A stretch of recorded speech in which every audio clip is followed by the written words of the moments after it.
Ketiga jalur langit ini kamu tempuh, benar-benar kamu amalkan hingga kamu mendapatinya dalam kehidupan, niscaya kamu akan sampai di tujuan, bahagia hidup di dunia, mati dalam husnul khotimah. Di akhirat kamu akan diperkenankan masuk ke dalam surga tanpa hisab, tanpa azab, birahmatika ya arhamar rahimin. Assalamualaikum warahmatullahi wabarakatuh. Alhamdulillah, wassalatu wassalamu ala Rasulillah Muhammad ibn Abdullah wa ala alihi wa sahbihi wa man wala. Subhanaka la ilma lana illa ma 'allamtana innaka antal alimul hakim. Rabbi syrah li sadri wa yassir li amri wahlul 'uqdatan min lisani yafqahu qawli, amma ba'du. Baik, sebelum kita mulai, kita akan baca niat belajar bersama-sama. Mudah-mudahan ilmunya nanti sekali lagi jadi ilmu yang manfaat buat kita sekalian. Bismillahirrahmanirrahim. Nawaitu ta'allum wa ta'lim wan naf'a wal intifa' wal mudzakarah wat tadhkir wal ifadah wal istifadah wal hidza 'ala tamassuk bi kitabillah wa sunnati rasulillah sallallahu alaihi wa alihi wasallam wa du'a ila al huda والدلالة على الخير ابتغاء مرضاته وقربه وثوابه وحسن الخاتمة مع اللطف والعافية وصلاح العاقبة برحمتك يا أرحم الراحمين. La hadratin Nabi Muhammad sallallahu alaihi wasallam wa alihi washabihi azwaji wa dzurriyyati wa ahli baiti muslimin wa jamil anbiya wal mursalin wal kulli ajma'in. Anna Allah yaghfiruhum wa yarhamuhum wa ya'li darajatihim fil jannah wa yanfa'una barakatihim wa asrarihim wa anwarihim wa ulumihim wa nafaatihim fid din wa dunya wal akhirah. Al-Fatihah, baca bersama-sama. A'udzu billahi minasyaitonir rajim. Bismillahirrahmanirrahim. Alhamdulillahi rabbil alamin. Arrahmanir rahim. Maliki yaumiddin. Iyyaka na'budu wa iyyaka nasta'in. Ihdinas siratal mustaqim. Siratal ladzina an'amta 'alaihim ghairil maghdubi 'alaihim waladdallin. Amin. Taqabbalallah minna wa minkum, taqabbal ya karim. Peta kebahagiaan hidup dunia membawamu kepada kebahagiaan hidup akhirat.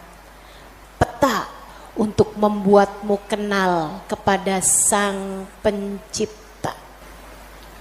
Jalan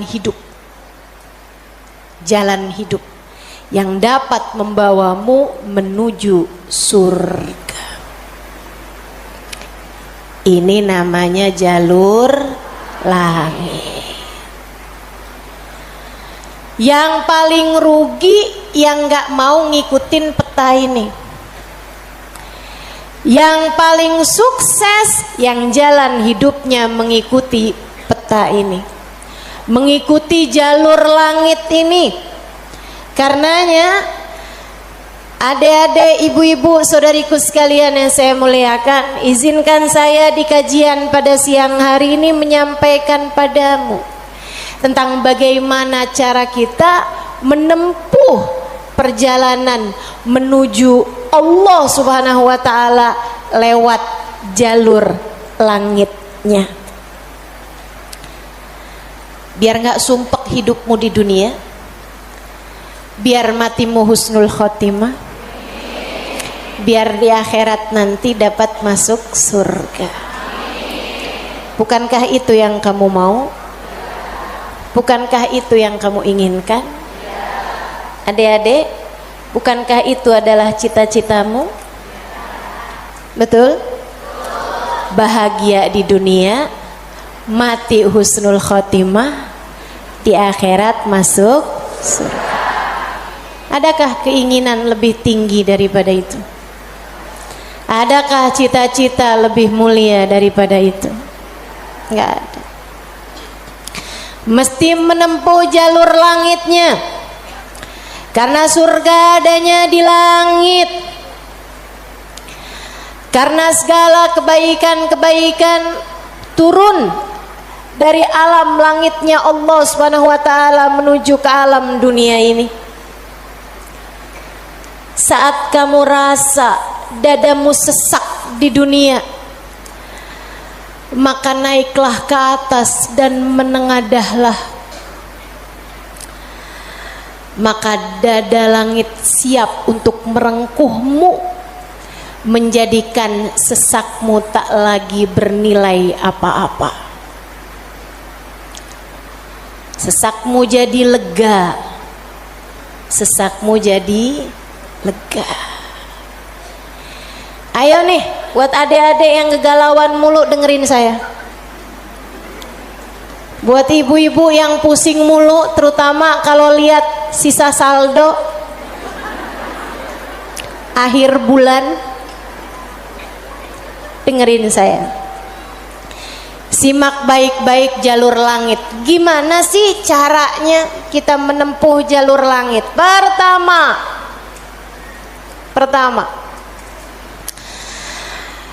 apa aja jalur langit yang bisa kita tempuh? Pertama, sholat. Itu adalah jalur langit yang jangan sampai pernah kamu tinggalkan. Sayyidina Muhammad Al-Bagir berkata kepada putranya Sayyidina Ja'far As-Sadiq, "Ya bunai, ittasil billah." Wahai anakku, senantiasalah terkoneksi dengan Allah, senantiasalah tempuh jalur langit menyampaikanmu kepada Allah Subhanahu wa taala. Seringlah terkoneksi sama Allah. Anaknya bertanya, "Kaifa attasil bih ya walidi?" Bagaimana caraku untuk selalu terkoneksi dengan Allah? Bagaimana caraku berkomunikasi sama Allah? Bagaimana caraku menempuh jalur langit? Ayahandanya berkata, kalau kamu ingin kamu berbicara dengan Allah, sholatlah. Kalau kamu ingin Allah berbicara kepadamu, bacalah Al-Quran. Jadi cara pertama tersambung sama Allah adalah sholat. Jangan tinggal sholat. Jangan tinggal sholat meski siapapun yang mengatakannya.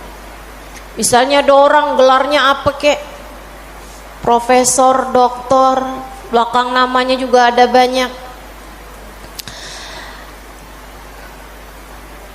Ada banyak gelar-gelar SAG, sarjana alam gaib,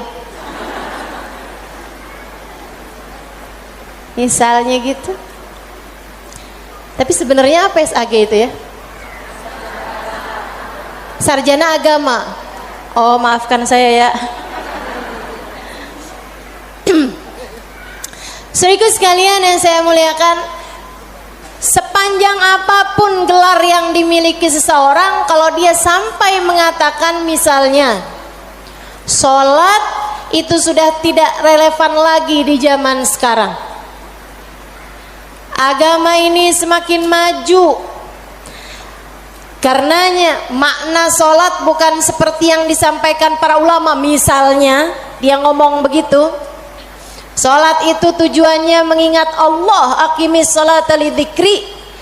Kamu kalau udah bisa ingat Allah nggak pakai sholat, ya itu udah cukup sebagai sholat. Nah nih, hati-hati ucapan-ucapan yang tidak bertanggung jawab semacam ini. Salat itu kewajiban dari Allah. Allah yang punya jalur langit, Allah yang tahu bagaimana cara tersambung dengan Allah Subhanahu wa taala. Dan dia yang telah menamakan salat sebagai salat dari kata-kata wasala yasilu silatan, yang artinya adalah hubungan, tersambung. Orang yang punya salat, menjaga salatnya, dia akan senantiasa tersambung dengan Allah. Dia adalah orang-orang yang menjaga jalur langit. Komunikasi langitnya tetap tersambungkan. Jagain sholat, Dek, jagain. Tapi saya belum bisa khusyuk, Ustazah. Nggak apa-apa. Saya masalahnya kalau sholat suka ngelambiar pikiran kemana-mana, Ustazah. Sama, saya juga sama. Tapi nggak apa-apa. Jangan pernah tinggal sholat. Imam Ghazali bahkan menyebutkan salah satu penyebab kematian dalam su'ul khatimah, salah satu penyebab iman tercabut dari dalam hati di saat kematian datang, naudzubillah min dzalik, nomor 1 tarkus shalah, meninggalkan salat.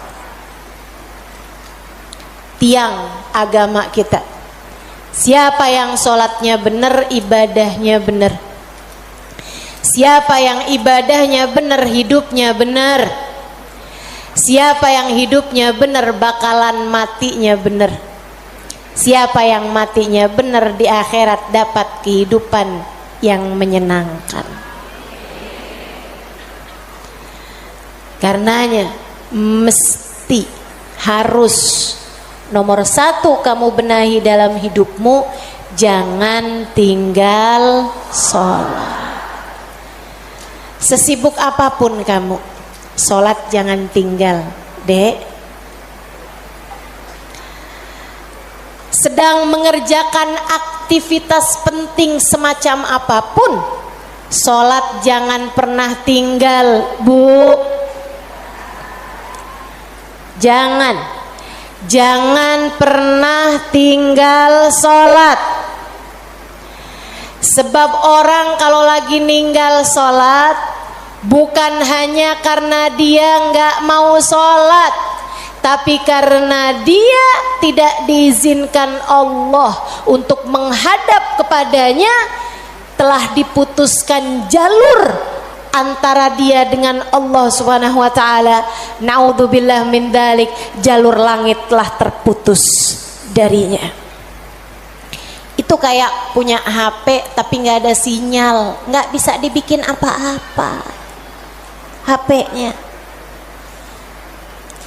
Punya HP nggak ada sinyalnya, Bu, nggak ada kartunya, mau dipakai apaan? Mau dipakai ngulek sambel? Ya kan enggak gitu. Karenanya teman-teman sekalian, sholat jangan tinggal. Kamu kalau dibikin sama Allah dalam hidup nggak ngerjain sholat, kamu perlu menangisi hal tersebut. Kenapa gitu? Saya sering sampaikan, orang ketika sholat bukan hanya karena dia mau sholat, akan tetapi karena dia masih punya nilai di sisi Allah, sehingga Allah masih izin. Allah kalau benci sama satu makhluknya, sama seorang hambanya, Allah nggak akan izinkan orang tersebut menghadapkan dirinya kepada Allah dalam sholatnya. Dia kirain dia yang nggak mau sholat, padahal Allah yang nggak mau dia menghadap kepadanya. Telah diputus jalur antara dia dengan Allah Subhanahu wa ta'ala. Na'udzubillah min dzalik. Ada yang nanya sama saya, Ustazah, saya nih kan lagi belanja nih Ustazah, kan sibuk tuh kan. Belanja di mana? Di mall Ustazah. boleh nggak Ustazah saya jamak sholat saya? Lah ngemol di jamak sholat agak nih. Belanja ke pasar, sholat udah sampai di jamak-jamak. Innalillahi. Boleh nggak Ustazah? Nggak boleh lah. Yang boleh jamak sholat itu kalau bepergian, itu pun juga dengan jarak keluar kota 82 km. Tapi kalau kurang dari itu, nggak boleh mengerjakan jamak salat. Katanya Nabi Muhammad, man jama'as salah bi ghairi udrin faqad atababan min abwabil kabair. Siapa yang suka ngumpulin salat, jamaah salat tanpa ada alasan yang dibenarkan, dia sedang mendatangi salah satu pintu dari pintu-pintu dosa-dosa besar. Dia tanya, boleh nggak Ustazah jamaah salat? Nggak boleh, kecuali karena ada alasan yang dibenarkan. Emang kenapa gitu Ustazah? Kamu kalau kepengen hidup dipentingkan sama Allah, maka kamu harus mementingkan Allah. Salat adalah gambaran tentang kamu mementingkan Allah, maka insya Allah hidupmu akan dipentingkan oleh Allah. Jarur langit yang pertama adalah salat. Makanya ada orang yang salatnya khusyuk-khusyuk, ada orang yang salatnya panjang-panjang. Tuh guru-guru saya tuh salatnya panjang-panjang, terutama salat sunnah. Kalau sholat fardu ringan-ringan aja, karena beliau mengerjakan sholat fardunya berjamaah jadi imam. Nah, itu katanya Nabi Muhammad, kalau kamu sholat jadi imam jangan jang. Tapi kalau kamu sholat sendirian,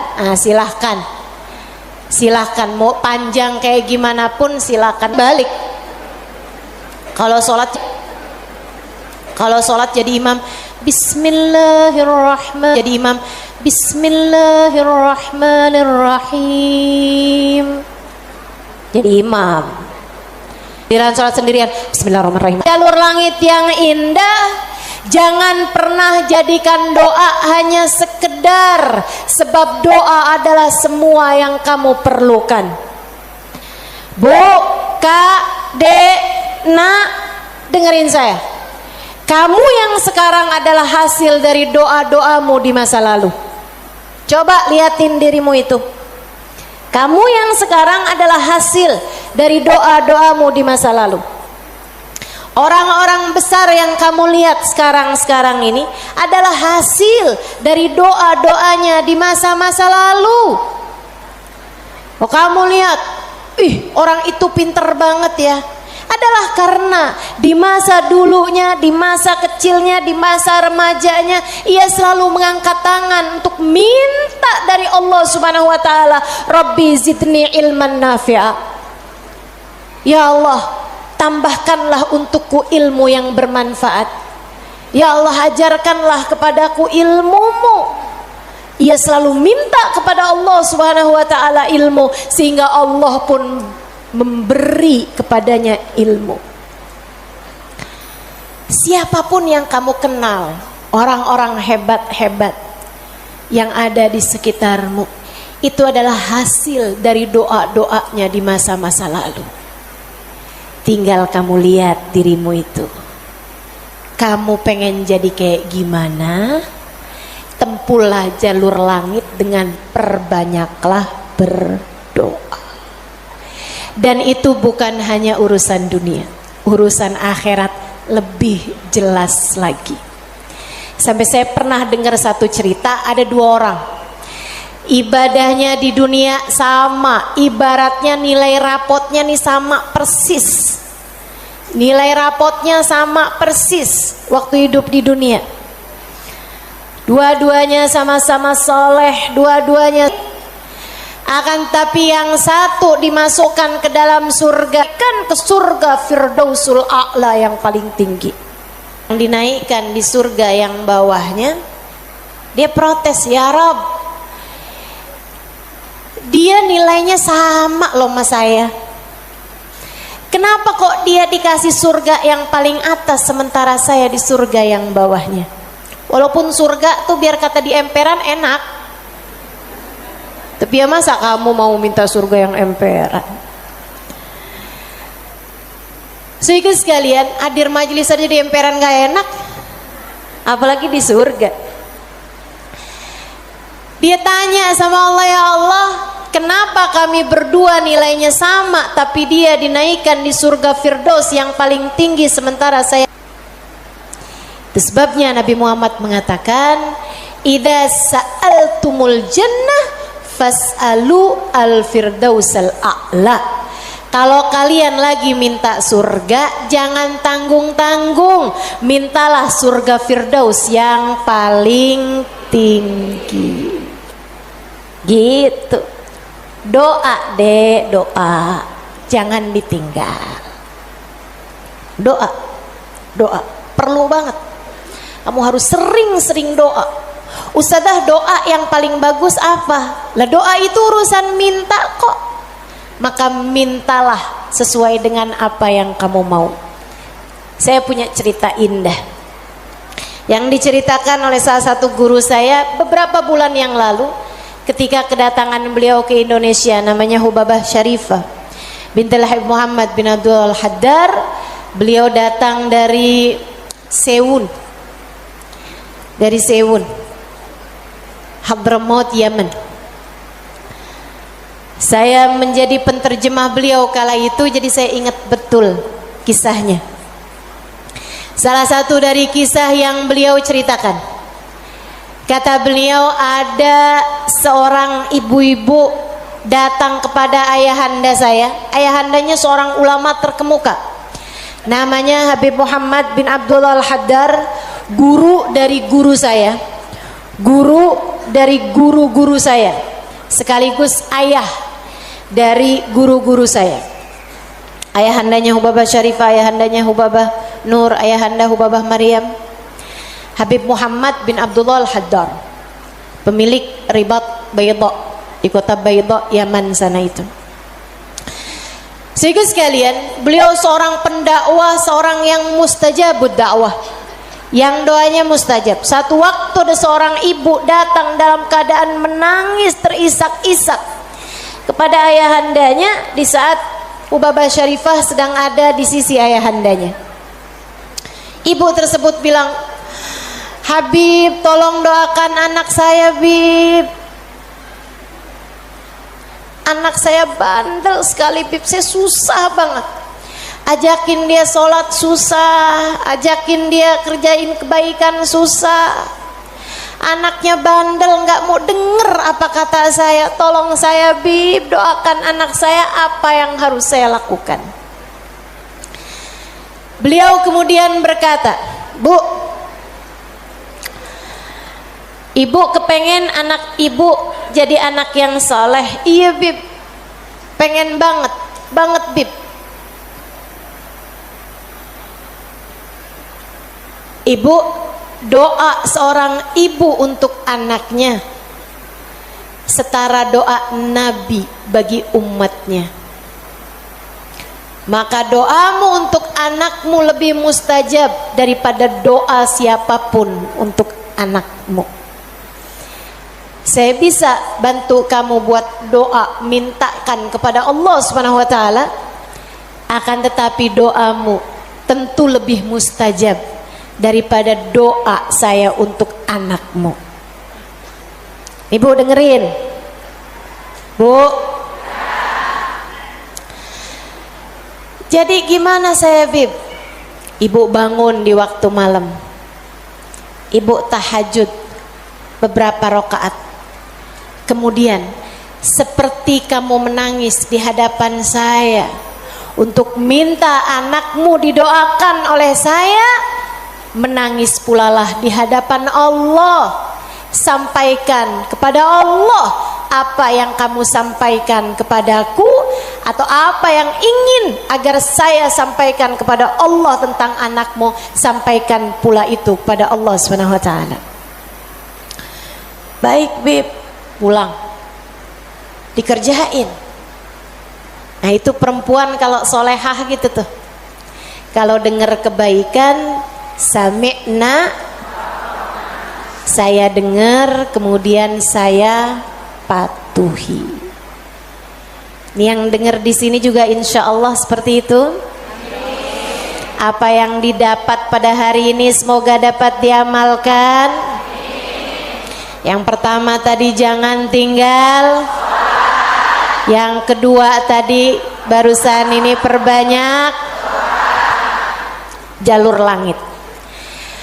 Dia pun mengerjakannya, bangun di waktu malam nangis, ya Allah tolong liatin anak saya, kesianin anak saya ya Allah, solehkan dia ya Allah. Tolong pandang anak saya dengan pandangan kasih sayangmu ya Allah. Saya nggak ngerti cara melakukannya ya Allah. Seperti mana engkau telah menjadikan anak dari hamba-hambamu yang soleh salehah. Kau jaga mereka, jaga pula lah anakku ya Allah. Jauhkan dari segala dosa-dosa, jauhkan dari segala kejahatan-kejahatan. Tolong jaga anak saya ya Allah. Terus didoain anaknya, didoain anaknya.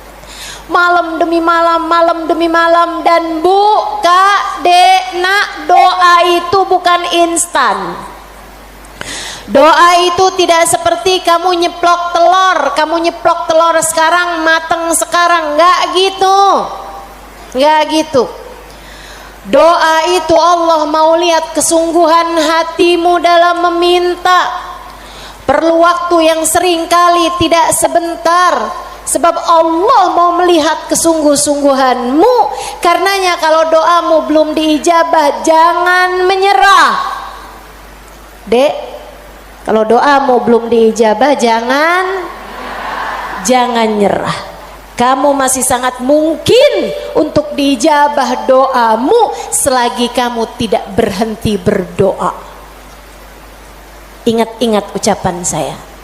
Kamu masih sangat mungkin untuk diijabah doamu itu selagi kamu tidak berhenti berdoa. Doa terus, kata Hubabah Syarifah, setahun, 2 tahun, 3 tahun, 4 tahun, 5 tahun, 6 tahun. Kemudian anak yang dulu pernah membuat ibunya menangis karena kenakalan anak tersebut, karena ketidaksolehan anak tersebut, sekarang telah menjadi seorang anak yang dapat membuat ibunya tersenyum bangga. Di usia-usia hampir 20-an tahun, anak tersebut menjadi anak paling soleh di kampungnya. Hafal Al-Quran 30 juz dengan 7 bacaannya, qiraatus sab'ah. Anak yang jauh dari kenakalan-kenakalan remaja, anak yang dekat dengan para ulama, anak yang mengetahui banyak ilmu agama, anak yang menjadi sangat soleh, idaman semua para orang-orang tua. Jangan nyerah, jangan nyerah. Jika kehidupan membuatmu tersungkur, itu adalah waktumu untuk membenamkan dirimu dalam sujud-sujud panjang kepasrahan. Kemudian kamu langitkan doa hingga Allah mengijabah doa-doamu itu. Saya ulangi, jika badai kehidupan membuatmu jatuh tersungkur, itu adalah saat yang tepat untukmu membenamkan wajahmu dalam sujud-sujud kepasrahan. Kemudian kamu langitkan doa-doamu, berbisik di bumi, namun suaramu didengar hingga ke arsy. Saat itulah Allah akan mengijabah doamu itu. Jangan pernah berhenti berdoa. Jangan remehkan doa. Jangan remehkan doa. Saya, Dek, pernah muda juga kayak kamu. Ya masa lahir langsung gede gini. Sewaktu saya remaja, masuk umur 12 tahun, 13 tahun, sebelum balik bahkan saya udah berada di pondok pesantren. Jadi saya itu nggak pernah ngalamin masa belum berjilbab sebelum balik. Maksudnya ketika balik tuh saya udah mulain berjilbab. Alhamdulillah, nikmat dari Allah Subhanahu wa taala. Adik-adik saudaraku sekalian, saat saya kecil, saya ada di pondok-pondok pesantren, saya mulai kenal ustadz-ustadz, ustadzah-ustadzah, ulama-ulama yang membuat saya jatuh cinta dengan ilmu agama. Alhamdulillah, Allah kasih rasa dalam diri saya, keinginan untuk selalu belajar. Saya punya keingintahuan yang banyak terhadap urusan ilmu. Jadinya saya senang banget belajar. Nah, di waktu kecil itu tadi, umur 12-an tahun sebagai santri, kan selain dari belajar ada kewajiban lain tuh. Nyuci baju, apalagi kalau dapat piket, bersihin kamar mandi, nyapu kamar, ngepel kamar. Itu saya sangat tersiksa sekali, sebab saya ini adalah pemalas. Jadinya karena saya pemalas urusan bebersih, dan saya mendadak rajin ketika urusannya belajar. Saya seneng belajar, saya seneng tahu, saya suka mikir. Saya tuh kalau lagi baca kitab gitu seneng banget. Saya kalau lagi belajar gitu seneng banget. Apalagi kalau ustadzanya yang nyampein ilmu dengan cara-cara yang sangat saya sukai gitu, ngasih tahu hal-hal yang nggak ada di dalam kitab gitu. Saya bisa melongo dengerin, seneng banget. Jadinya di masa-masa kecil itu kalau saya lagi dengerin kajian, kalau saya lagi baca kitab, saya suka doa, ya Allah, jangan pernah pisahkan saya dari ilmu. Ya Allah, jangan pernah jauhkan saya dari kitab-kitab pengetahuan yang mendekatkan saya padamu. Umur 12 tahun, 13 tahun, doa saya semacam itu.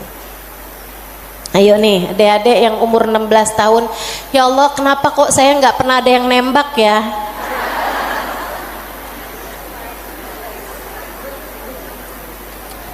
Kata Allah, ya karena aku sayang padamu, karena aku berkehendak untuk menjagamu gitu. Ini malah dipertanyakan, saya kurang cakep apa ya? Kok nggak ada yang naksir sama saya gitu? Siapa kek, tukang kebun, satpam sekolah? Jangan ya dek, jangan. Kalau kakak kelas boleh ustazah, jangan juga. Jangan pacaran. Adik-adik saudaraku sekalian, sebaliknya ketika saya mulain, kalau saya lagi nyapu, saya lagi nyuci baju, apalagi kalau saya udah mulain harus nyikat kamar mandi, rasanya saya keberatan sekali. Saya sambilan nyikat kamar mandi sambil doa, ya Allah, yang beginian saya nggak usah dikasih dong. Ya Allah, selamatkan saya dari hal-hal yang semacam ini. Alhamdulillah, alhamdulillah. Saya habisnya itu juga mondok-mondok pesantren, tapi bisa dihitung dengan jari waktunya di mana saya harus nyuci baju, di mana saya harus ngepel, di mana harus nyapu gitu. Kayak alhamdulillah, saya punya banyak orang-orang yang mau mengerjakannya buat saya. Alhamdulillah. Allah bakal kasih. Kata Allah Subhanahu wa taala, "Ud'uni astajib lakum." Mintalah kepadaku, niscaya akan aku ijabah. Minta, doa, jangan berhenti berdoa. Ayo adik-adik, kamu punya panjang masa depan insyaallah. Umurmu mudah-mudahan masih tersisa panjang insyaallah. Jangan sesali dengan di masa tua kamu enggak dikasih hal-hal besar dalam kehidupan karena kamu tidak pernah memintanya kepada Allah. Minta, ya Allah, pandanglah aku dengan pandangan kasih sayang-Mu. Ya Allah, seperti mana Engkau menjaga hamba-hamba-Mu yang soleh-solehah, tolong jaga saya juga ya Allah. Dek, minta sama Allah. Saya serius berkata padamu, dengarkan saya. Saya menyampaikan nasihat sebagai orang tua kepadamu, Dek, kepadamu nak. Minta sama Allah, yang dekat sama Allah. Karena kalau kamu merasa, kok saya punya orang tua nggak terlalu sayang ya sama saya, kamu tahu nggak? Kenapa dalam hidup kamu seringkali merasa bahwa orang tuamu nggak cukup sayang sama kamu, guru-gurumu sepertinya nggak sayang sama kamu. Saya kasih tahu, saat Allah membuat hatimu patah dari berharap kepada manusia, itu adalah cara Allah untuk mengenalkan kasih sayangnya yang tak terbatas padamu. Dekatilah Allah. Orang lain mungkin merasa bosan denganmu, tapi Allah tidak. Allah tidak akan bosan denganmu kecuali jika kamu yang bosan dengannya. Allah tak akan meninggalkanmu kecuali jika kamu yang meninggalkan Allah. Maka atas nama cinta saya sampaikan padamu, Dek, dengerin saya. Bu, dengerin saya. Atas nama cinta saya sampaikan padamu, jangan pernah tinggal Allah. Yang dekat sama Allah, mintalah terus kepada Allah. Mintalah terus kepada Allah. Minta pandangan kasih sayangnya tertuju padamu. Minta Rahman Rahimnya, rahmatnya Allah kasih kepadamu. Minta agar dalam keadaan apapun Allah tak pernah berhenti menyayangimu. Mintalah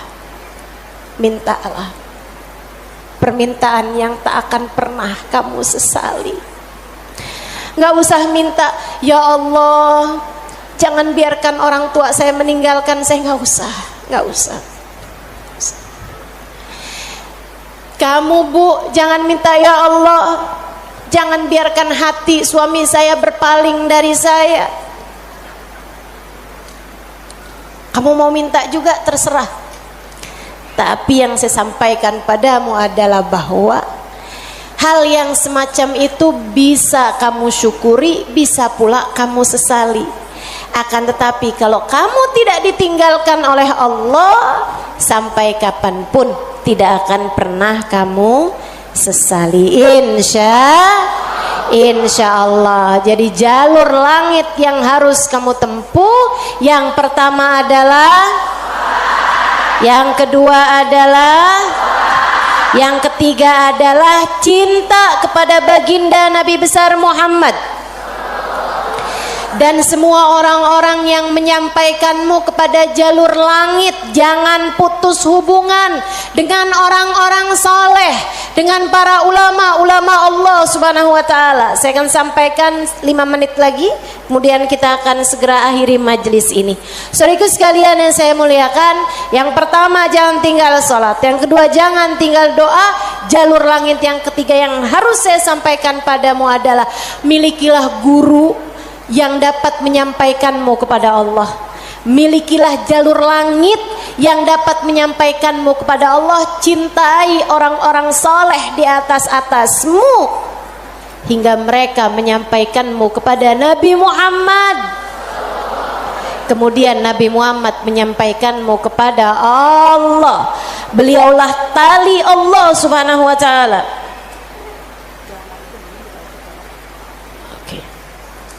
Beliaulah tali Allah Subhanahu wa taala yang terbentang kepada kita sekalian. Mudah-mudahan Allah Subhanahu wa taala senantiasa menyampaikan kita kepada Allah Subhanahu wa taala lewat jalur langit yang benar, jalurnya baginda kita Nabi besar Muhammad sallallahu alaihi wa ala alihi wasallam, manusia yang paling penuh kasih kepadamu. Andai kamu tahu seperti apa sayangnya Nabi Muhammad kepadamu, niscaya air matamu akan senantiasa meleleh karena rindu padanya. Andai kamu tahu seperti apa cintanya Nabi Muhammad kepadamu sebagai umatnya, niscaya kamu akan menyibukkan dirimu bersolawat kepadanya, dan itu adalah merupakan salah satu dari tangga-tangga yang mendekatkanmu padanya. Andai kamu tahu seperti apa cintanya Nabi Muhammad dan pengorbanannya kepadamu, niscaya kamu tak akan berharap cinta manusia selain daripada cinta Nabi Muhammad sallallahu alaihi wasallam. Maka 3 jalur langit ini kalau kamu tempuh, kamu tidak akan pernah tersesat jalan. Kamu akan sampai di tujuan. Peta kehidupannya menjadi terbaca dan kamu akan melangkah tanpa keraguan. Jika 3 jalur langit ini kamu tempuh, dari sholat tidak ada yang kamu tinggal, dan kamu tambahi dengan ibadah-ibadah sholat sunnah pula, terutamanya di keheningan malam, di sepertiga malam yang terakhir. Juga doa. Dalam keadaan apapun kamu memperbanyak berdoa.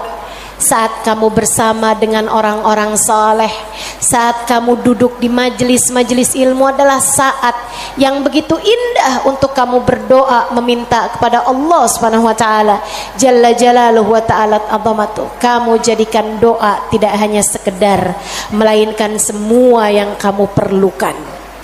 Kemudian besar cintamu kepada baginda Nabi besar Muhammad sallallahu alaihi wasallam, maka itulah 3 dari rahasia jalur langit yang dapat saya sampaikan kepadamu. Jika ketiganya benar-benar kamu amalkan hingga kamu mendapatinya dalam kehidupan, niscaya kamu akan sampai di tujuan, bahagia hidup di dunia, mati dalam husnul khatimah. Di akhirat kamu akan diperkenankan masuk ke dalam surga tanpa hisab, tanpa adab, birahmatika ya arhamar rahimin wa bijudika ya ajwadal ajwadin, innahu waliyu dzalika wal qadir alaih. Kita akan baca doa nih ya. Baru saja saya diberitahu oleh panitia bahwa doa maulidnya belum dibaca. Kita akan baca doa maulidnya sambil kita memohon kepada Allah.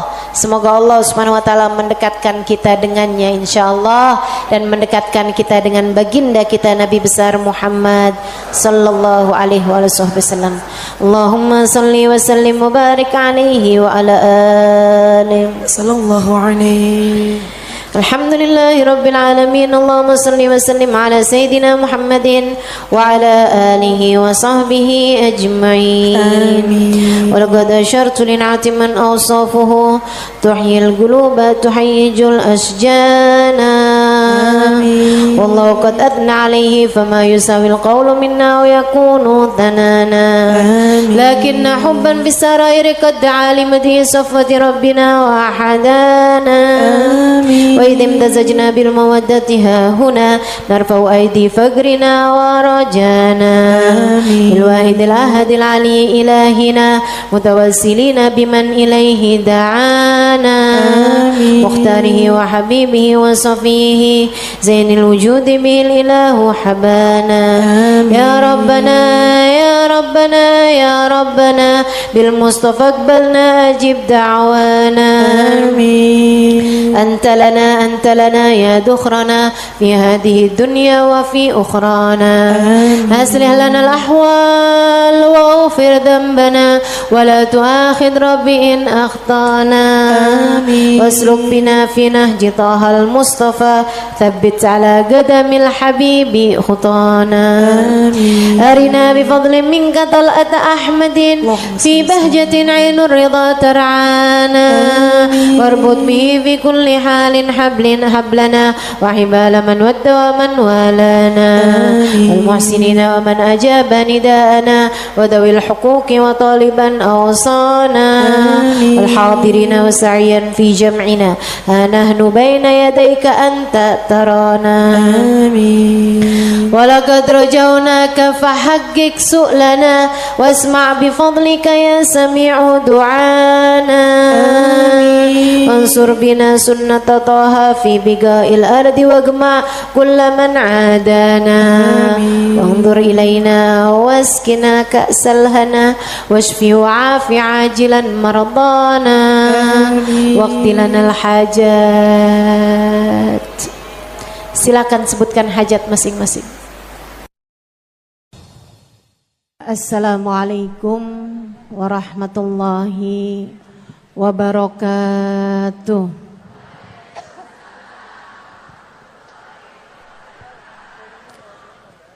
Alhamdulillah wassalatu wassalamu ala Rasulillah Muhammad ibn Abdillah wa ala alihi wa sahbihi wa man wala. Subhanaka la ilma lana illa ma 'allamtana innaka antal alimul hakim. Rabbi shrah li sadri wa yassir li amri wahlul 'uqdatan min lisani yafqahu qawli, amma ba'du. Alhamdulillah, Allah sampaikan juga saya ke tempat ini. Masjidnya Allah Subhanahu wa taala, bait min buyutillah, rumahnya Allah. Mudah-mudahan kita udah disampaikan di rumah Allah di dunia.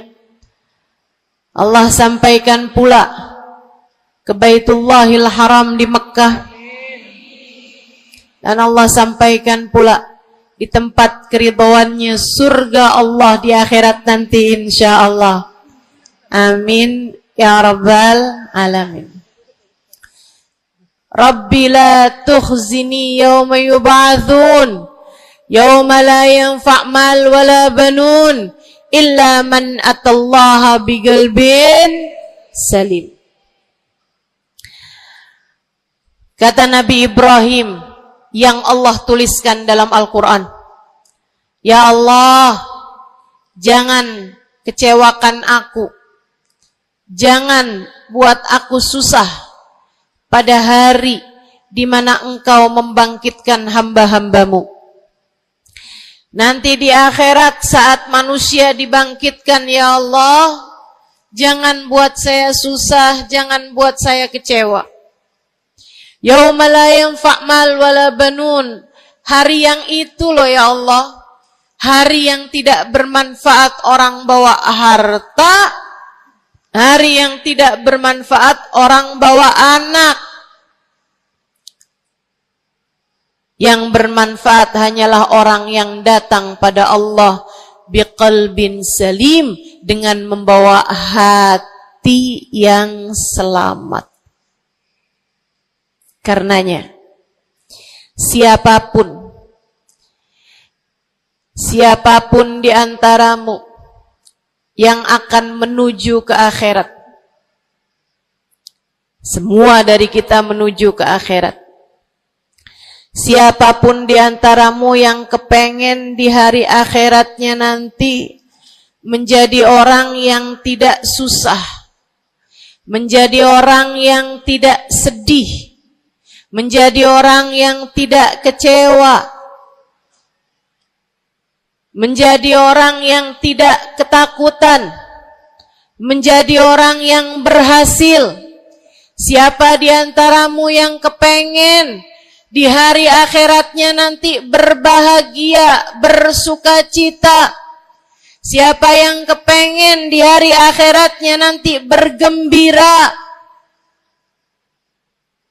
Pastikan saat-saat ini, saat hidupmu di dunia ini, pastikan kamu sedang menuju kepada keselamatan hati. Hatimu selamatkan.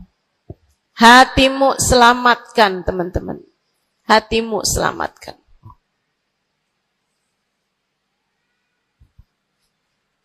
Semoga Allah karuniakan kepada kita selamatnya hati insyaallah. Amin. Semoga Allah menyelamatkan hati kita semua. Semoga Allah menyelamatkan hati kita semua. Nabi kita Muhammad menyebutkan dalam salah satu hadisnya, ala inna fil jasadi mudghah, idza salahat salahal jasad kulluh, wa idza fasadat fasadal jasad kulluh. Ala wahiyal qalbu. Kata Nabi, ketahuilah sungguhnya dalam diri manusia terdapat segumpal darah. Apabila ia bagus, ia selamat, ia bersih, selamatlah seluruh anggota tubuhnya. Apabila ia rusak, ia hancur, ia gelap, ia mati, maka hancur pulalah seluruh anggota tubuhnya. Ala wahiyal qalbu, ketahuilah segumpal darah tersebut bernama hati. Maka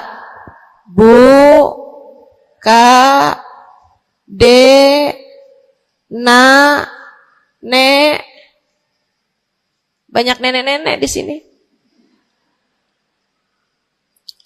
Saya sampaikan padamu pesan dari hati saya yang terdalam. Berhati-hatilah dengan hati. Yang hati-hati sama hati, apa yang ada di dalamnya? Coba silahkan kamu pikirkan nih, kondisi hati saya nih kayak apa. Kita kalau badan lebih gampang ngerasainnya. Saya kalau ditanya, Ustazah lagi sakit? Iya. Sakit apanya Ustazah? Kaki. Saya bisa jawab. Tapi kalau kamu ditanya misalnya, gimana kabar hati kamu?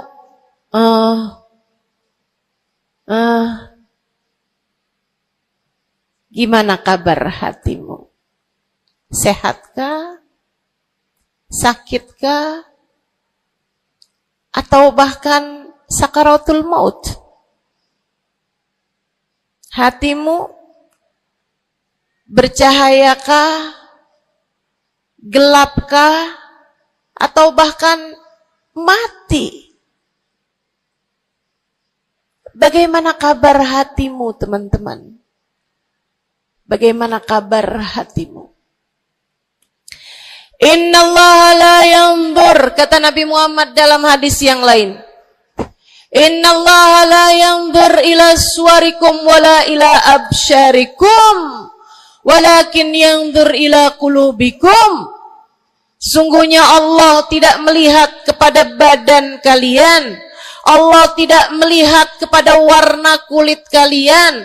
Allah nggak peduli hidung kamu mancung ataukah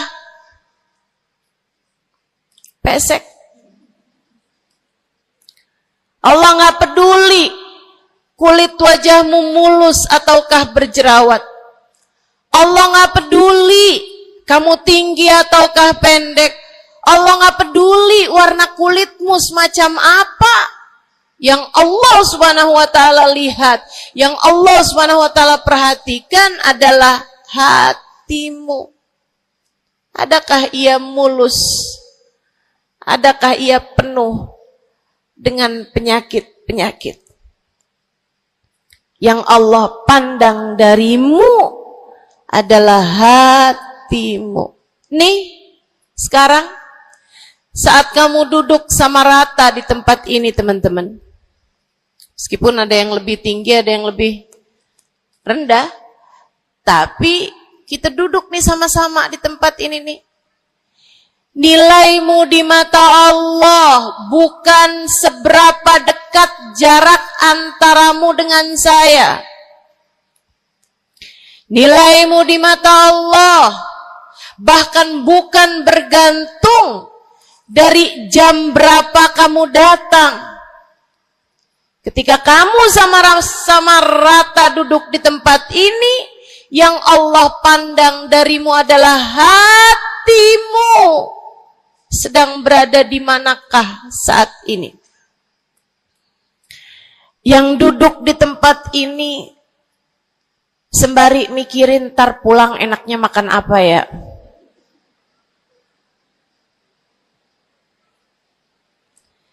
Yang duduk di tempat ini sambil mikirin, kok saya lapar ya? Iya, belum sarapan. Gara-gara buru-buru, takut nggak kedapatan tempat duduk. Gara-gara buru-buru, kepengen bisa lihat mukanya Ustazah Halimah yang viral.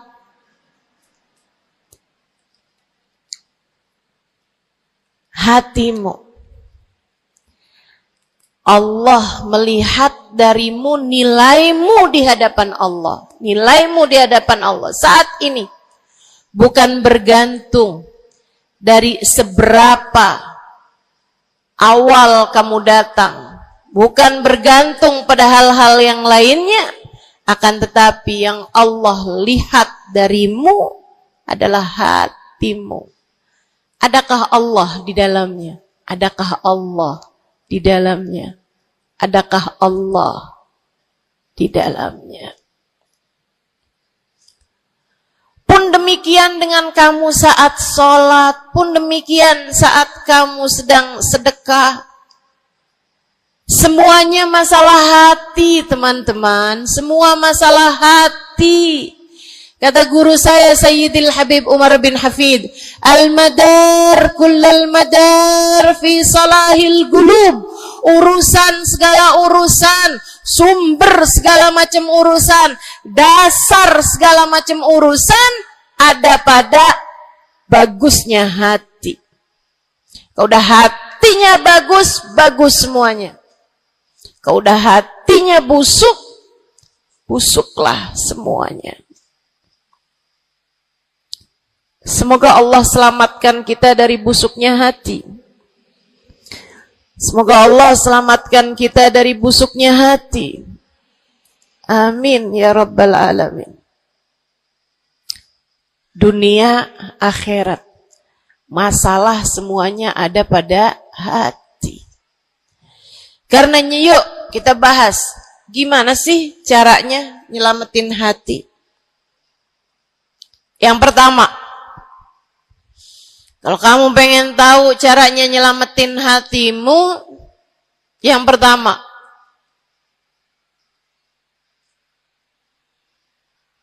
bersihkan sampah-sampahnya. Nih, kamu mau rumah itu biar bagus, biar terjaga, biar selamat. Kamu lihat dalamnya, oh banyak sampah, banyak noda, banyak kotoran. Dari mulai kotorannya cicak, ayam, sampai mungkin anjing, karena lama nggak ditempatin.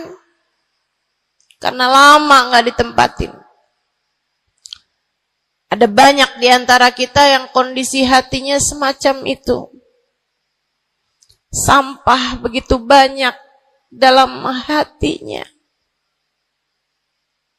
Ada banyak di antara kita umat Islam yang kondisi hatinya semacam itu.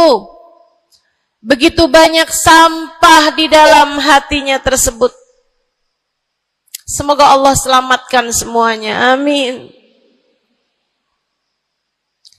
Maka hal pertama, kalau kamu kepengen punya hati yang selamat, yang nomor satu adalah bersihkan hatimu dari semua sampahnya, keluarin. Apa sampahnya hati? Dosa-dosa yang telah kamu lakukan. Idza aznabal abd nakat fi qalbihi nuqtah sauda. Kata baginda kita Nabi besar Muhammad,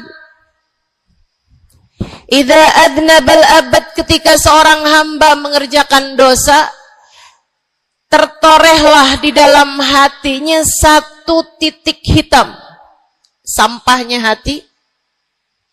Kamu tiap kali bikin dosa, dosa apa aja?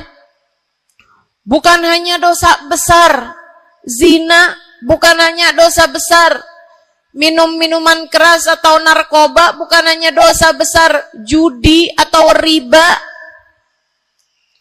Bukan hanya dosa-dosa besar. Kalau itu titik hitam yang sangat besar tertoreh di dalam hatimu itu. Bahkan dosa-dosa kecil, sekedar marah-marah sama suami, atau ngambil uang suami. Gimana? Pernah? Rezeki istri solehah ustazah. Lagi mau nyuci, kelihatan, alhamdulillah. Emang haram ya ustazah? Ya haram, bukan punya kamu. Kan katanya ada hak istri dalam harta suami. Iya betul kalau dia kasih. Kalau dia kasih, kalau nggak kasih, nggak halal juga. Bahkan dosa-dosa kecil, seperti melihat tetangga, terus kamu bilang, ya ampun, cakep banget ya. Nyesel saya nggak kawin sama dia.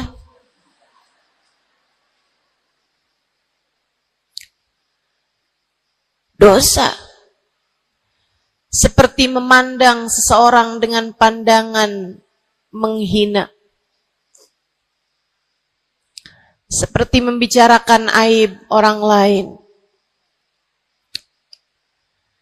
Setiap kali kamu berbuat dosa, apapun bentuk dosanya, satu titik hitam tertoreh di dalam hatimu itu. Ini istighfar wa tab. Musih. Kalau dia beristighfar, kalau dia bertaubat, dihapuslah titik hitam tersebut. Wa illa, kalau enggak, ya tetap aja ada. Kamu bikin dosa lagi, bikin dosa lagi, bikin dosa lagi, bikin dosa lagi. Enggak pernah istighfar, enggak pernah memperbaiki diri. Aurat tidak kamu tutup dengan baik. Sehingga akhirnya setiap kali kamu keluar dilihat oleh laki-laki yang bukan mahrammu. Satu titik hitam, satu titik hitam, satu titik hitam. Sampai terkadang hati seseorang dipenuhi dengan titik-titik hitam. Hatinya menjadi legam. Hatinya menjadi penuh dengan titik-titik hitam. Semakin bertambah lagi, jadilah karat. Jadilah karat. Kalau udah jadi karat, na'udzubillah. Ini yang Allah sebutkan di dalam Al-Quran. Kata Allah, kalla, a'udzubillahi minasyaitonirrajim, kalla, bal rana ala qulubihim bima kanu yaksibun, kalla, innahum an rabbihim yawma idin lamahjubun. Kalla, kata Allah, balran, ada karat di dalam hati mereka, tersebab dosa yang menumpuk tanpa pernah dimohonkan ampunan. Kalla, innahum an rabbihim yawma idin lamahjubun. Orang kalau hidup bawa karat hasilnya apa? Orang kalau hidup bawa karatnya hati hasilnya apa ya Allah? Kalla innahum an rabbihim yawma idin lamahjubun. Orang yang hatinya punya karat, pada hari tersebut ia akan terhalang dari Allah Tuhannya. Guru saya Sayyidil Habib Umar bin Hafid menyampaikan tafsir mengenai ayat ini. Kata Habib Umar bin Hafid, tidak mati dengan membawa iman. Orang yang hatinya penuh dengan karat, apabila datang ajal menjemput, iman tercerabut dari dalam hatinya, hingga ia pun mati, keluar dari atas muka bumi ini dengan tanpa membawa iman Islam. Dia keluar dari atas muka bumi ini bukan sebagai hamba Allah, bukan sebagai umat Nabi besar Muhammad sallallahu alaihi wa ala alihi wasallam. Dia meninggal dunia dalam keadaan su'ul khatimah. Na'udzubillah min dzalik. Jangan biarkan karat memenuhi hatimu. Jangan biarkan hatimu dosa-dosa yang telah kamu lakukan menjadi berkarat dalam hatimu itu. Saya kesian sama kamu. Gak apa-apa. Hidup terus-terusan ngontrak, gak apa-apa. Hidup gak pernah punya kendaraan sendiri, gak apa-apa. Gak pernah punya HP yang canggih, gak apa-apa. Saya hidup di atas muka bumi ini, gak pernah ada yang datang melamar saya. Jadinya sampai di usia di atas 30-an tahun, saya masih menjomblo, Ustazah. Gak apa-apa. Ustazah, saya udah menikah 10 tahun, belum ada anak juga, Ustazah. Enggak apa-apa. Ustazah, suami saya kawin lagi, Ustazah. Enggak apa-apa.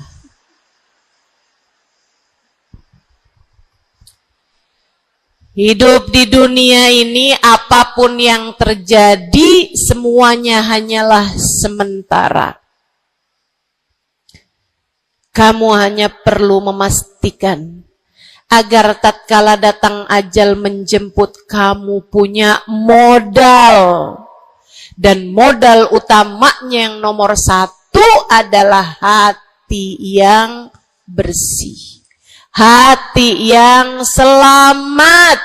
Kamu bawa pulang menghadap Allah Subhanahu wa ta'ala bigalbin salim. Kamu bawa hati yang selamat. Insya Allah. Mati nggak bawa suami nggak apa-apa. Mati nggak bawa anak nggak apa-apa. Nggak bakalan jadi pertanyaan malaikat raqib atid. Tapi mati harus dengan membawa hati yang selamat. Mudah-mudahan Allah karuniakan. Mudah-mudahan Allah karuniakan. Saudaraku sekalian yang saya muliakan, maka bersihkan sampah-sampah dalam hatimu itu. Caranya gimana nih, Ustazah? Dosa-dosa saya emang udah banyak banget. Saya di masa muda, di masa remaja, bahkan sampai udah tua juga nih, bergelimangan dengan dosa demi dosa. Banyak dosa saya, Ustazah. Saya zaman muda berada dalam masa jahiliyah. Dosa, segala dosa saya kerjakan. Apa yang harus saya lakukan? Bersihkan karat-karat dalam hatimu itu dengan taubat. Minta ampun sama Allah. Minta ampun sama Allah. Kamu perlu nangis sama Allah. Kamu perlu sungguh-sungguh minta ampunan sama Allah. Dosa segede gunung, kalau Allah mau melemparkannya ke dalam lautan ampunan, inna kaba'irad dunubi ful ghufrani kalamami. Katanya sahibul burda, sesungguhnya dosa-dosa besar dalam lautan ampunan, ia hanyalah seperti buih di dalam lautan. Gak ada artinya apa-apa kalau Allah mau ampuni. Dosa sebesar apapun, kalau Allah mau ampuni gak ada artinya. Tapi dosa sekecil apapun, kalau Allah mau perhitungkan, kamu gak akan selamat. Saya sampaikan padamu atas nama cinta.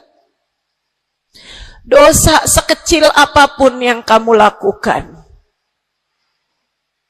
jika ia tidak berjumpa dengan ampunan Allah, kamu bisa tidak selamat.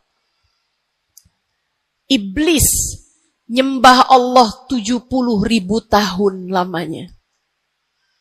Sujud di atas bumi, dia sujud, bumi dihancurkan, Allah naikin dia ke langit. Di atas langit dia sujud, ganti-ganti posisi sujudnya. Karenanya Imam Ghazali dalam kitabnya Minhajul Abidin mengatakan, ma min buk'ah minal ard was sama, tidak ada satu jengkal tanah, baik di bumi ataupun di langit, illa waqad sajad iblis fihi sajdah. Iblis udah pernah sujud di sana, di semua tempat di bumi maupun di langit. Paling banyak ibadahnya ternyata bukan seorang wali. Paling banyak ibadahnya ternyata bukan seorang nabi. Kalau hitung-hitungan panjang-panjangan ibadah, ibadahnya iblis lebih panjang daripada siapapun dari makhluknya Allah Subhanahu wa ta'ala yang pernah tinggal di bumi ini. Akan tetapi dia nggak nurut. Iblis ibadah 70.000 tahun, nggak nurut sekali doang, sekali aja. Wa idh qulna lil malaikati isjudu li Adam fasajadu illa iblis. Ketika kami memerintahkan seluruh makhluk yang ada di langit, seluruh malaikat kami perintahkan, wahai malaikat-malaikatku, sujudlah kalian kepada Adam. Fasajadu, Mereka semuanya sujud. Illa iblis. Kecuali iblis doang. Tantang, petenteng gak mau sujud. Allah tanya, ma manaka antas judali adama id amartuk. Iblis, apa yang bikin kamu gak mau sujud kepada Adam? Padahal aku yang telah memerintahkanmu. Bukankah kamu selama ini sujud di bumi, di langit untuk menyembahku? Sekarang aku perintahkan padamu untuk sujud. Kenapa kamu gak mau sujud padanya? Iblis gak bilang, ya Allah, kan perintahnya tadi malaikat. Saya kan bukan malaikat ya Allah. Gak gitu. Gak gitu. Saudariku sekalian yang saya muliakan, bahkan iblis gak bilang, males ya Allah saya sujud, lagi bisulan, misal. Enggak gitu juga. Makanya orang yang meninggalkan taat karena malas, karena bodoh misalnya, itu lebih dimaklumi teman-teman daripada yang kayak iblis ini nih. Ketika ditanya apa yang membuatmu gak mau sujud, wahai iblis, kepada Adam, iblis dengan pongahnya, dengan sombongnya mengatakan, ana khairun minhu, saya lebih baik daripada Adam. Khalaqtani min nar wa khalaqtahu min tin. Saya berasal dari api, sementara Adam berasal dari tanah. Tanah diinjak-injak ya Allah, sementara api begitu hebatnya. Fahbit minha fa innaka rajim. Kata Allah, kita yang taat sama dosa sama-sama baik.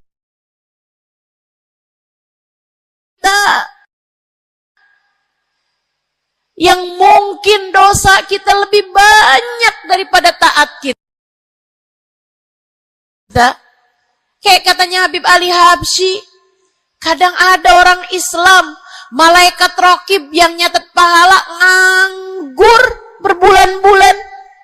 Sementara malaikat atid yang nyatetin dosa sibuk bener. Gimana dengan kita? Iblis hanya satu saja melanggar aturan Allah. Allah kemudian mewahyukan padanya, keluar kamu wahai iblis dari surgaku, sesungguhnya kamu terkutuk. Kamu, kalau Allah mau memperhitungkan satu saja dosa kamu, kamu nggak akan selamat. Saya sampaikan padamu, iya kamu, semua yang dengerin saya. Kalau Allah mau memperhitungkan satu saja dosamu, kamu nggak akan selamat. Kamu tidak akan selamat. Tapi kan saya anaknya Fulan bin Fulan. Tapi kan saya keturunannya Fulan bin Fulan.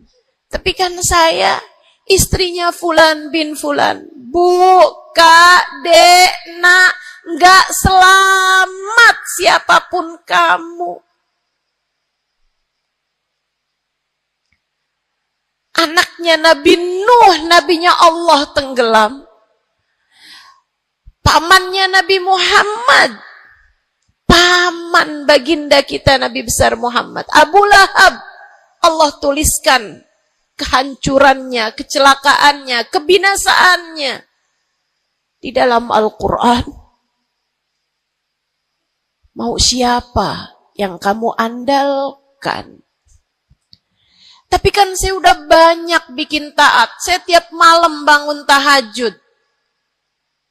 Kamu nggak nyampe seujung kukunya ibadah iblis 70.000 tahun. 70.000 tahun. Sujud pada Allah Subhanahu wa taala di tiap jengkal tanah. Nih tanah yang sekarang kita jejak ini pernah dibikin sujud sama iblis. Waktu iblis tinggal di atas muka bumi ini. tapi semuanya enggak manfaat. Kalau Allah mau memperhitungkan satu saja dosa hambanya, ia tidak akan selamat. Sebab Allah hanya mau menerima hati yang tidak ada sampah di dalamnya.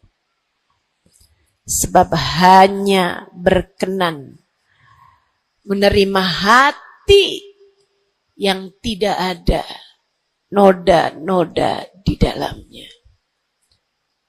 Sampah hatimu bersihkan. Dosa-dosamu taubati. Mintalah ampun kepada Allah. Mintalah ampun kepada Allah. Bangunlah di waktu malam, mandilah dengan mandi taubat. Saat-saat mandimu kamu bilang dalam hatimu, ya Allah, sebagaimana air membersihkanku dari segala kotoran-kotoran di badanku, ya Allah, bersihkanlah dosa-dosaku dengan hujan ampunanmu. Kemudian sholatlah 2 rakaat, 4 rakaat, sholat taubat. Kemudian sesudahnya, mulailah kamu ingat dosa-dosamu. Mulailah kamu ingat dosa-dosamu. Dari sejak kamu balik sampai sekarang ini. Betapa ia telah menggunung. Betapa ia telah melumuri dirimu itu. Betapa ia telah menjadikan dirimu kotor. Kemudian ingatlah nikmat yang telah Allah SWT berikan, bahwa bersama dengan banyaknya dosa-dosamu, ia tak henti-henti memberikan kepadamu kenikmatan demi kenikmatan. Bahwa meski matamu berulang-ulang kau pandang yang haram dengannya, Allah masih membiarkan matamu dapat melihat. Betapa meskipun telingamu berulang-ulang kamu pakai untuk mendengarkan aib-aib orang, nyatanya sampai sekarang telingamu masih dapat mendengar. Betapa lisanmu, berapa banyak hati tersakiti dari lisanmu itu. Mertuamu kamu sakiti. Suamimu kamu sakiti. Anakmu bahkan kamu sakiti. Bodoh banget sih jadi anak. Astagfirullah. Kamu kok bandel banget sih, mama nyesel punya anak kayak kamu. Astagfirullah.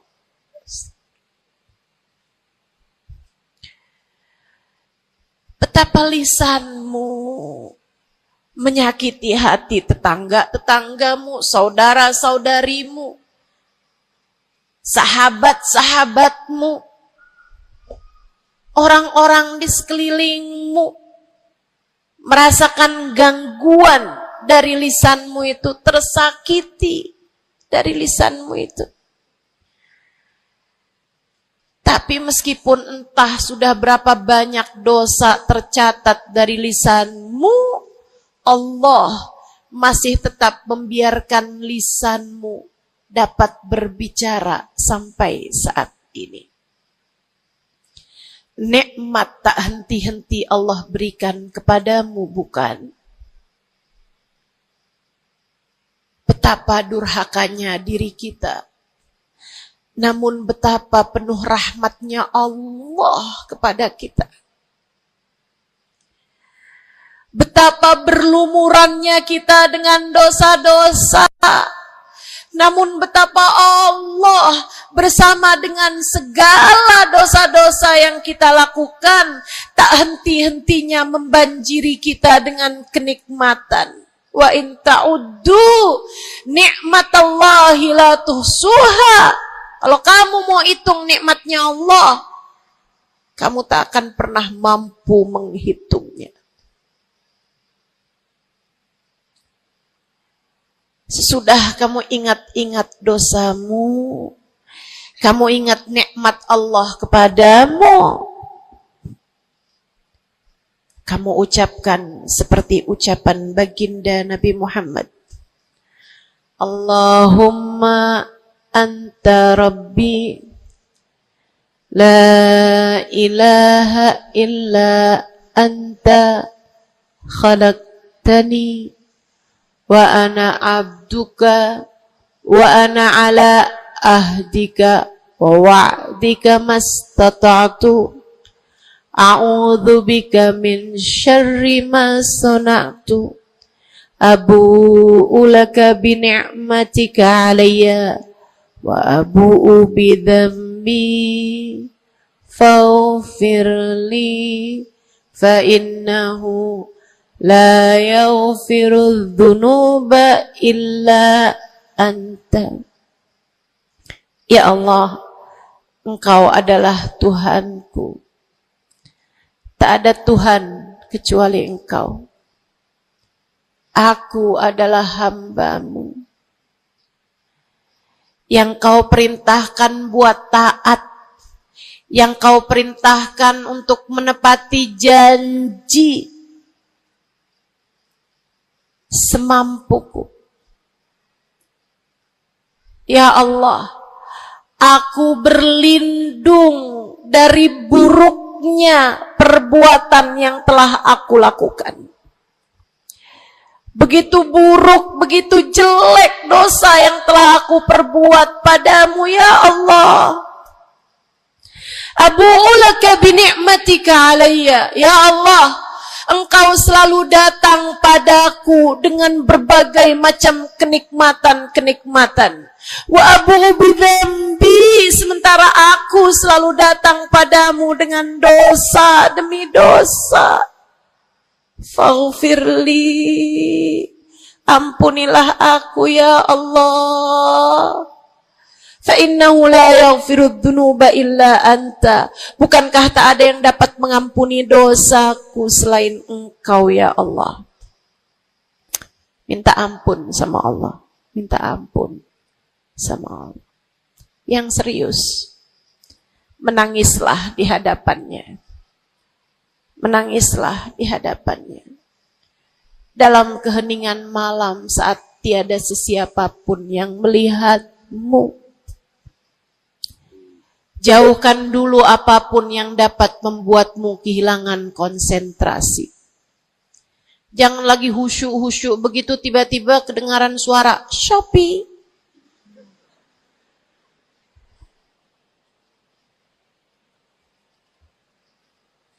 Kamu langsung jadi hilang konsentrasi. Yang mana nih ya?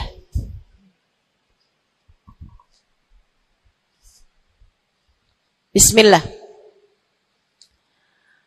Kalau kamu pengen punya hati yang selamat, nomor 1 adalah taubat. Taubatan nasuha. Taubat yang sungguh-sungguh. Nyesel telah berbuat dosa. Meninggalkan dosa-dosa tersebut. Berjanji untuk tidak mengulanginya lagi. Jika dosanya terkait sama manusia, ada syarat keempat yang harus dilakukan, yaitu meminta maaf kepada orang yang telah engkau sakiti hatinya tersebut. Yang kamu habis bikin dosa sama dia, minta maaf. Mudah-mudahan Allah SWT ampuni dosa-dosa kita. Amin. Semoga Allah ampuni dosa-dosa kita. Amin.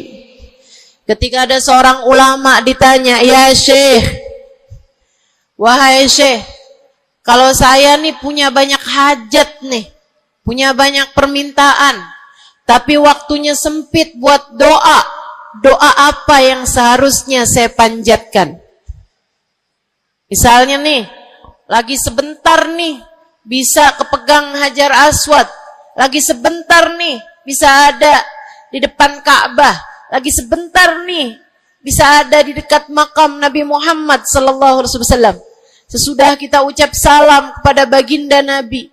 Ini apa nih yang harus saya minta kepada Allah? Hajat saya banyak, sementara waktu saya sempit buat doanya.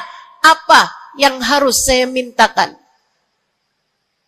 Apa sebaik-baik hajat yang perlu kita mintakan di saat tidak banyak waktu untuk memintanya kepada Allah? Syekh tersebut menjawab, is'alil maghfirah, mintalah ampunan dari Allah. Sebab bagaimana mungkin kamu meminta hajat-hajat yang lain sementara kamu masih belum